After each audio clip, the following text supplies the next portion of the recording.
Have you fueled up your vehicle lately?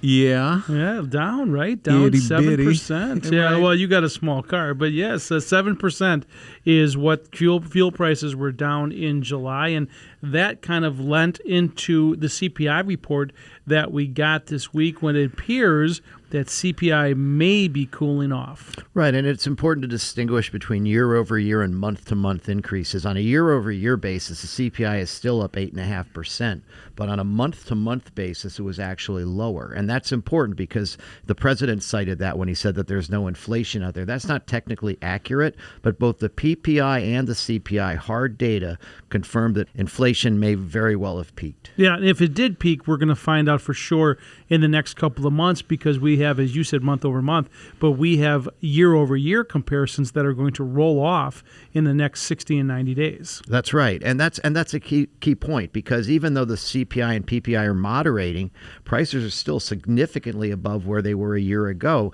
In fact, if the CPI were flat from now through year end, the CPI would be up 5% year on year. Yeah, and the reason why that's important because it leads into the Federal Reserve and their actions. And, of course, they look at data partly. And one of the things that they're going to look at is it starting to moderate and how much should the Fed funds rate continue to go up because it certainly goes into the pricing models of real estate, stocks, and everything else. You know, one factoid that I learned this week pertaining to that was historically the Fed has never stopped hiking the Fed funds rate until the Fed funds rate was above the CPI. And currently the Fed funds rate is 2.5% and the CPI is 8.5%. But let me just jump in because those two things can moderate. So let's assume that the CPI rate comes down as they're raising it. They might get to a parity sooner rather than later. Oh, certainly. Directionally, that's true. I think what we've seen also with the 4 weeks in a row of stock market gains is people are starting to believe that the Fed's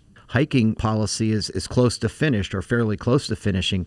But the other thing that's going on, too, is that balance sheet is going to start to be reduced, which can affect liquidity. The Federal Reserve's balance sheet. Right. They're through quantitative tightening. And as someone said on the television on Friday, which made a lot of sense to me, if quantitative easing was good for the stock market, why is quantitative tightening not bad for it? Yeah, exactly.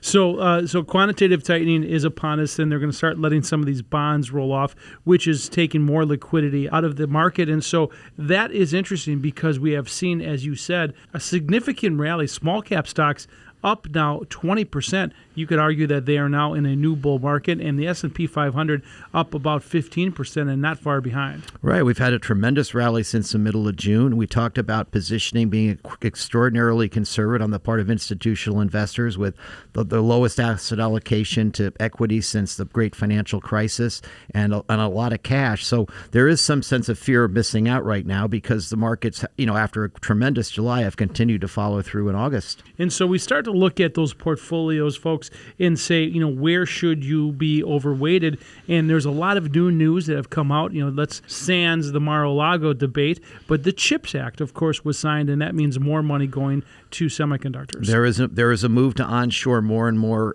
if you will, national security-related industries that are important, whether it's pharmaceutical agreements, semiconductors, and the like. I mean, $50 billion is not really a lot of money, but it is a directional shift that is certainly a positive for the semiconductor company because right now only 10% of the semiconductors U.S. companies consume are manufactured in the United States. And so what we want to do, folks, is go through your portfolio and make sure that you are aligned correctly in the right spots. So know what you own, why you own it, and how much you're paying for it.